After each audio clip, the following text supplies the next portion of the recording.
Assalamualaikum teman-teman. Halo, perkenalkan nama saya Tarisa Elfatananda. Saya dari Prodi Manajemen Bisnis Syariah, kelas 1E, Fakultas Ekonomi dan Bisnis Islam. Di video kali ini, saya akan menjelaskan materi dari mata kuliah Ilmu Filsafat pada bab Dasar-dasar Pengetahuan. Oke, langsung saja. Nah, apa sih pengertian dari pengetahuan itu sendiri? Jadi, pengetahuan adalah hasil pemahaman dari manusia atau hewan mengenai suatu objek tertentu. Lalu, cabang yang membahas mengenai lingkup pengetahuan adalah epistemologi.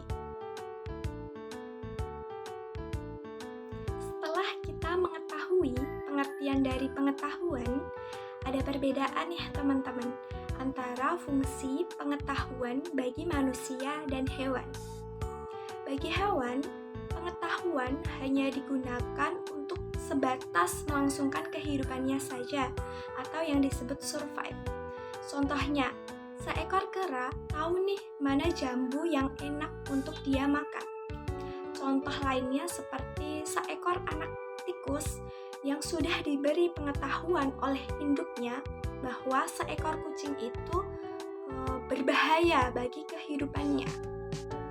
Berbeda dengan manusia, pengetahuan manusia tidak hanya digunakan untuk sebatas melangsungkan kehidupannya saja.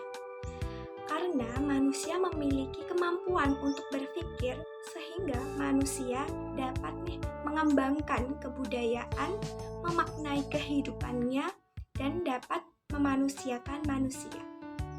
Nah, itu adalah perbedaan fungsi pengetahuan dari manusia dan hewan. Dalam berpikir, manusia melibatkan penalaran dan logika.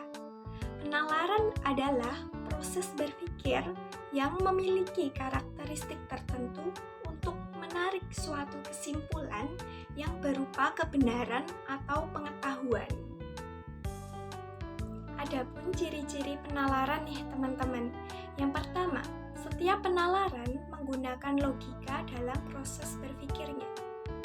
Yang kedua, bersifat analitik, yaitu menguraikan sesuatu menggunakan logika. Yang selanjutnya adalah logika. Logika merupakan proses penarikan kesimpulan dari pengetahuan-pengetahuan yang sudah dipikirkan. Logika dapat dibedakan menjadi dua, yaitu logika induktif dan logika deduktif. Logika induktif adalah penarikan kesimpulan dari khusus ke umum. Contohnya, sapi makan rumput, kambing makan rumput. Jadi, dapat disimpulkan bahwa mereka adalah hewan herbivora. Yang selanjutnya adalah logika deduktif, yaitu penarikan kesimpulan dari umum ke khusus. Contohnya, semua hewan herbivora memakan tumbuhan. Sapi memakan tumbuhan. Jadi, sapi termasuk hewan herbivora.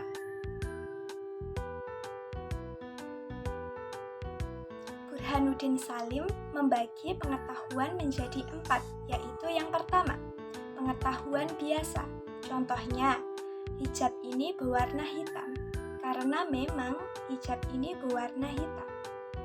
Yang kedua adalah pengetahuan ilmu.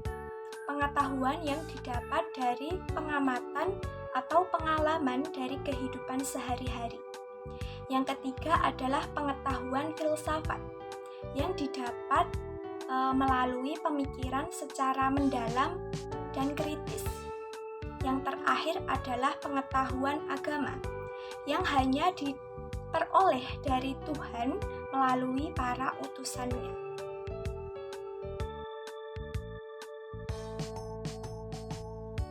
Yang selanjutnya adalah hakikat pengetahuan.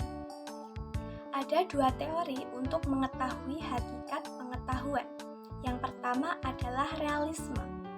Menurut aliran realisme, pengetahuan merupakan gambaran yang sebenarnya yang ada pada alam nyata. yang berfokus kepada objek yang dinilai, bukan subjek yang menilai. Contohnya, kita melihat nih pemandangan alam. Jadi yang dilihat itu ya alamnya. Yang kedua adalah idealisme. Idealisme bersifat subjektif, jadi tergantung pendapat atau penglihatan orang yang melihatnya. Jadi itu berfokusnya kepada subjek yang menilai. Contohnya, kita menilai pemandangan alam itu tergantung dari mood si pengamat. Yang selanjutnya adalah sumber ilmu pengetahuan.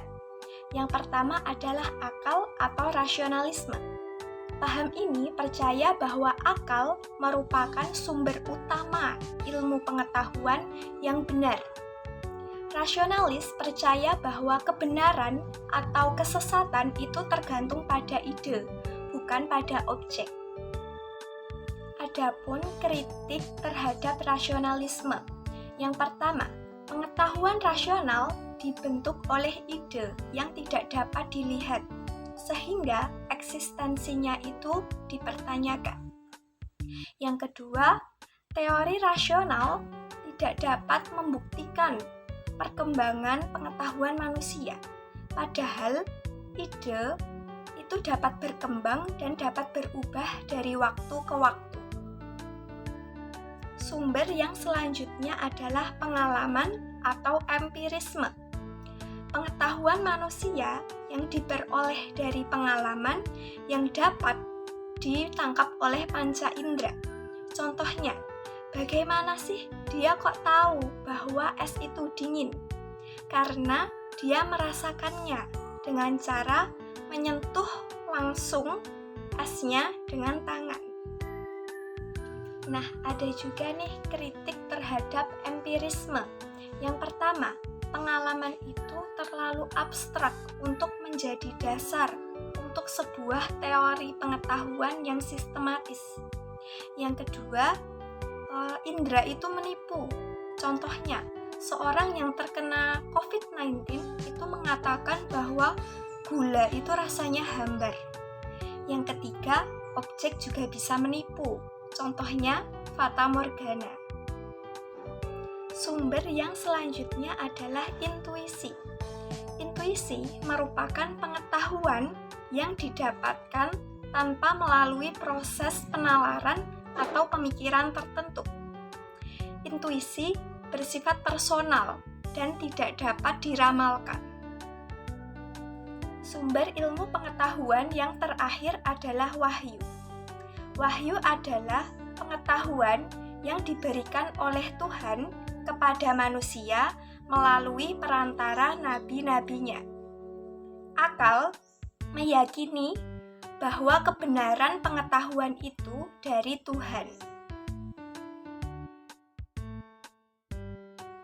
Baik teman-teman, sekian penjelasan dari saya pada bab dasar-dasar pengetahuan. Kurang lebihnya mohon maaf. Wassalamualaikum warahmatullahi wabarakatuh.